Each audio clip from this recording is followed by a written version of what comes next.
Hello students, मैं टीके सिन्हा आज परसेंटेज के डे 5 में इम्पॉर्टेंट क्वेश्चंस को लेकर आया हूं जो क्वेश्चन एग्ज़ाम में रहता ही है, चाहे वो एसएससी का एग्ज़ाम हो, जीडी, एमटीएस या वो स्टेट वाला कोई भी एग्ज़ाम हो।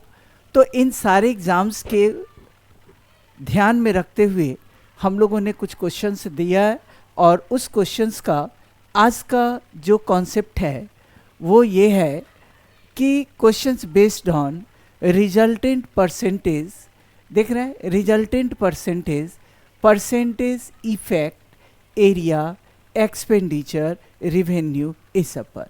यानी क्वेश्चन जो पूछा जाता है एग्ज़ाम में कि क्या प्रभाव पड़ेगा, क्या असर पड़ेगा, इनकम पर क्या प्रभाव पड़ेगा, रूम का लंबाई और चौड़ाई बढ़ रहा है या लंबाई बढ़ रहा है, चौड़ाई घट रहा है परसेंटेज में, तो उसके एरिया पर क्या इफ़ेक्ट पड़ेगा। तो इन सब टाइप का क्वेश्चंस हम लोग आज के टॉपिक में देखेंगे।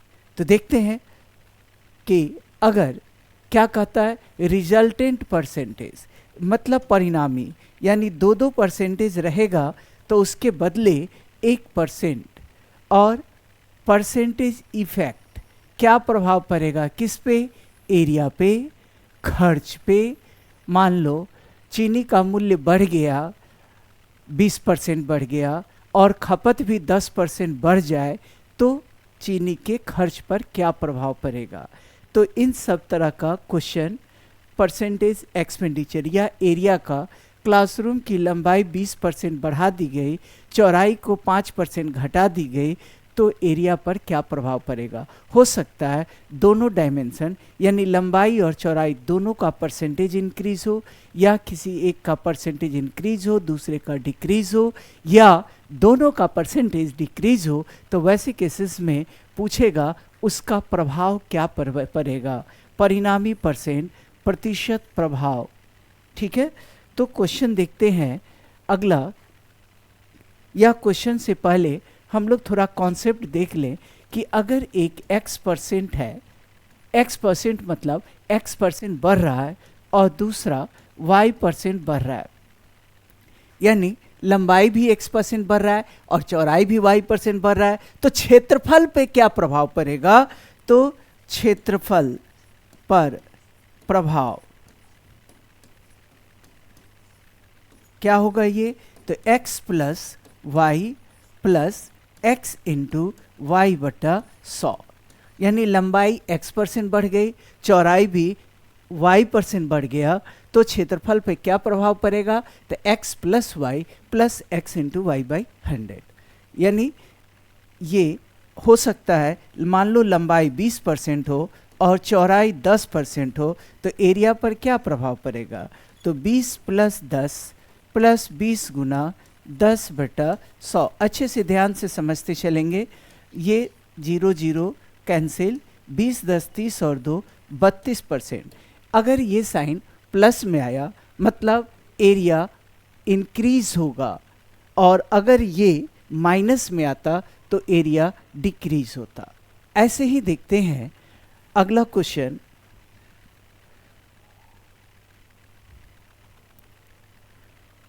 ये जब मूंगफली के तेल की कीमत 30% बढ़ जाती है और एक गृहिणी ने मूंगफली के तेल की खपत 30% कम कर दी, यानी प्राइस तो तेल की कीमत बढ़ रहा है कितने परसेंट से, 30% से, और मूंगफली का तेल का खपत कितना परसेंट कम हो रहा है, 30%।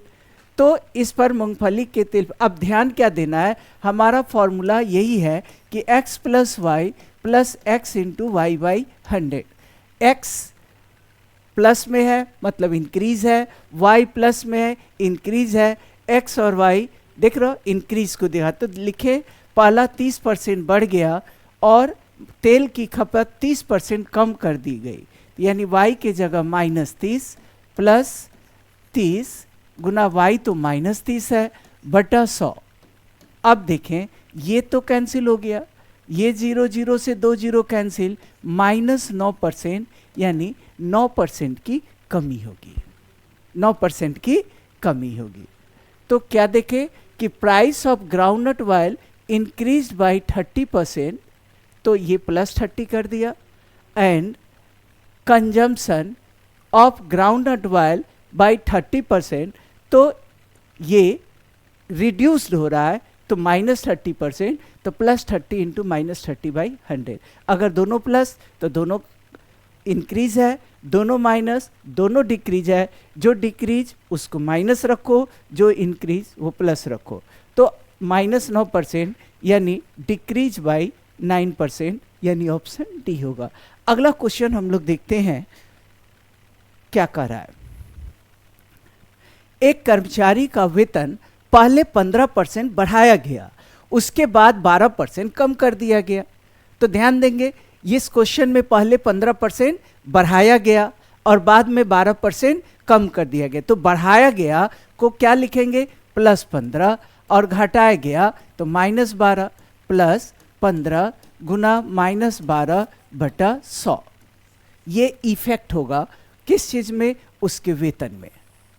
तो देखें, 15 में से 12 घट गया 3, अब 15 गुना 12 180/100, यानी -1.8, यानी 1.2%। ये साइन प्लस में आया, मतलब इंक्रीज होगा। तो देखें, इंक्रीज 1.2%। तो है आसान क्वेश्चन।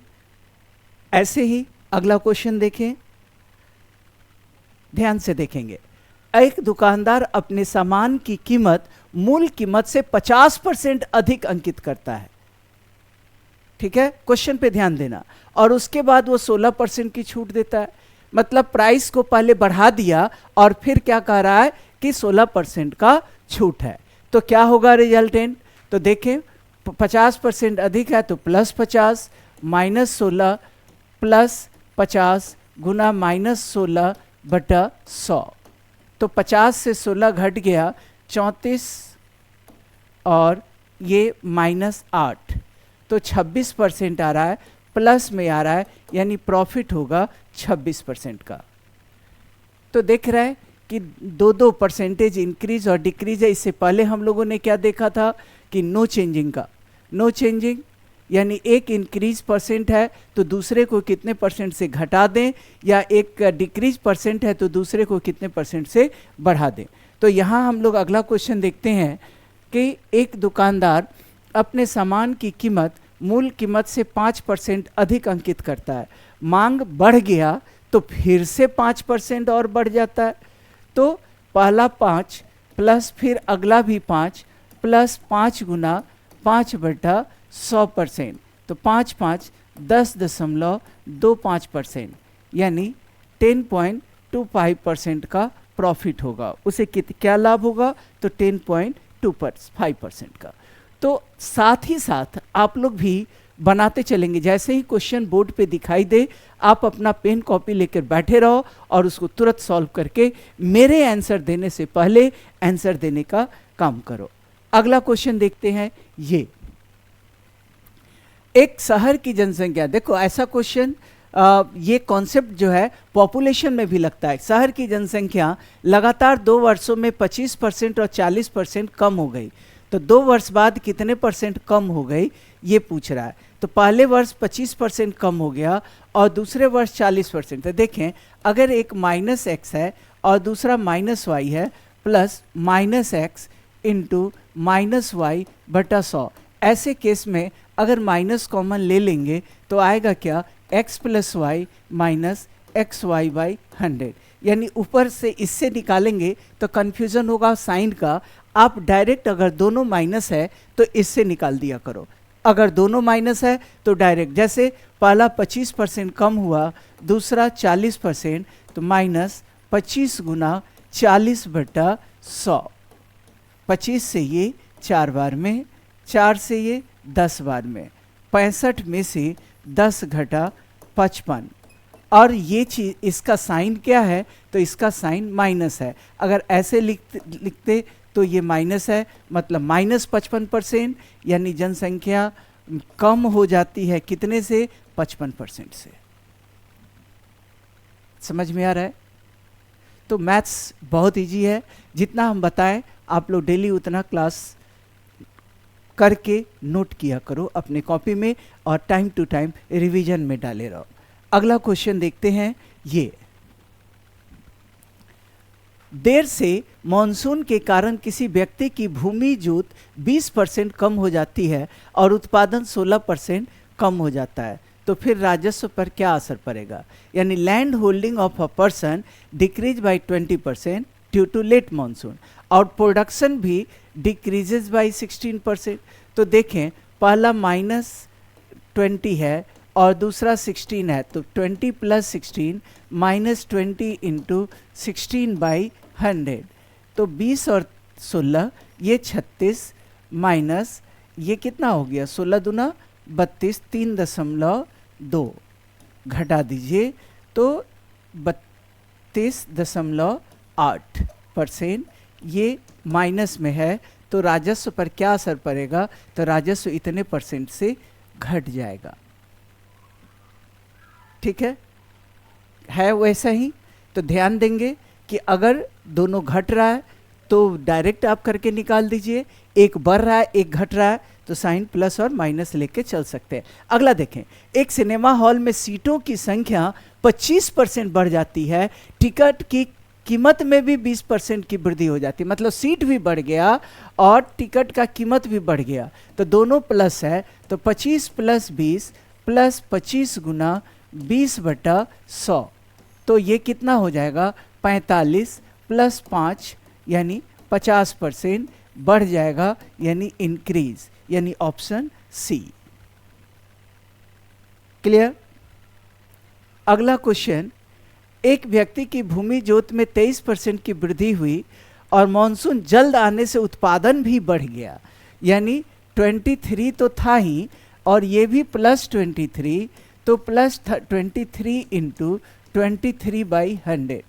ठीक है, तो 23 23 46, 23 का स्क्वायर 529/100, 529/100, तो ऐसे को आप लोग डायरेक्ट लिख लेना, 46 + 5.29 यानी 51.29% इंक्रीज होगा, यानी ऑप्शन सी। इन क्वेश्चंस को देखना, इससे एक क्वेश्चन आपके एग्जाम्स में पूछता है। अगला क्वेश्चन देखें, ये एरिया से रिलेटेड, मेंसुरेशन का नहीं, ये परसेंटेज से बना दो तो ज़्यादा इजी होगा कि आयत की भुजाएं मापने में एक भुजा 10% अधिक और दूसरा 20% कम ली गई। तब ध्यान दें, पहला अधिक है तो +10 और दूसरा कम लिया गया -20, +10 × -20/100। ठीक है, तो ये 2 0 कैंसिल। अब ये -10 -2 यानी -12%, यानी 12% डेफिसिट होगा, कमी होगा। क्लियर? अगला क्वेश्चन देखें, ये आयत की एक भुजा में 20% की वृद्धि की जाती है और दूसरे में 10% की वृद्धि की जाती है। देखने में मेंसुरेशन से अगर बनाएंगे तो टाइम ज़्यादा लगेगा, उस अर्थ से डायरेक्ट बना दो।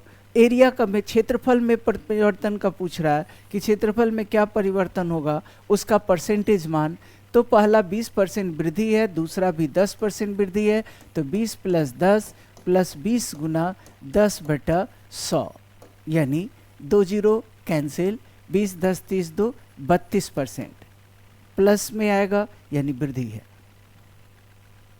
क्लियर?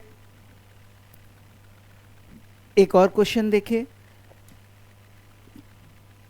आयत की भुजा को मापने में एक भुजा को 15% घाटे में और दूसरे को 8% घाटे में लिया, मतलब दोनों माइनस है, तो माइनस कॉमन ले लिया, 15 + 8 -15 × 8/100 बताया था, ऐसे ही निकालेंगे, तो -15 और 8 23 और 15 × 120/100 मतलब 1.2, तो 23 में से ये घटा 21.8 माइनस में आया, मतलब इतना का कमी होगा या क्षेत्रफल में त्रुटि होगा, यानी ऑप्शन ए। अगला देखें, अब देखें सर्किल में भी ये क्वेश्चन, लेकिन सर्किल में तो πr² एरिया होता है, तो तो जब पाई आर स्क्वायर होता है तो लंबाई भी आर और चौड़ाई भी आर, यानी इसको ऐसे लिखेंगे R plus R into R by 100%।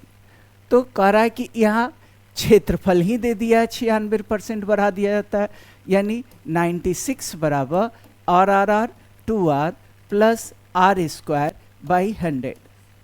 तो आर का मान पूछ रहा है, आर में परसेंटेज क्या परिवर्तन होगा। तो ऐसे केस में ज़्यादा अच्छा क्या रहता है, अगर सॉल्व करने लगोगे तो टाइम ज़्यादा लगेगा, ऑप्शन से रख करके मान देख लो। ऑप्शन से अगर हम 40 रखें तो 2 गुना 40 80 और 40 का स्क्वायर बटा 100 यानी 16, यानी 80 प्लस 16 96 हो गया। तो 96%, यानी 40 जब लेके चले तो 96% एरिया आ गया। यानी क्या देख रहे हैं कि एरिया भी दे देगा तो पूछ सकता है। अब अगला एक क्वेश्चन आपके लिए, आप इसे बना करके कमेंट में ज़रूर डालेंगे। हल्का हिंट मैं डाल दूं कि आयताकार भूखंड की लंबाई 35% कम हो जाती है। लंबाई कम हो रहा है लेकिन क्षेत्रफल 22% कम हो रहा है। अब ध्यान दें, एरिया 22% क्या हो रहा है, कम हो रहा है, ये है, और लंबाई 35% कम हो रहा है, इसका साइन माइनस, प्लस y के बारे में कुछ नहीं कह रहा है तो प्लस -35 गुना y बटा 100। आंसर मैं नहीं बताऊंगा, करना ये है। तो अब आप फटाफट इस क्वेश्चन का आंसर देख करके कमेंट बॉक्स पे कमेंट करेंगे। ठीक है, थैंक यू। आज का क्लास यहीं तक।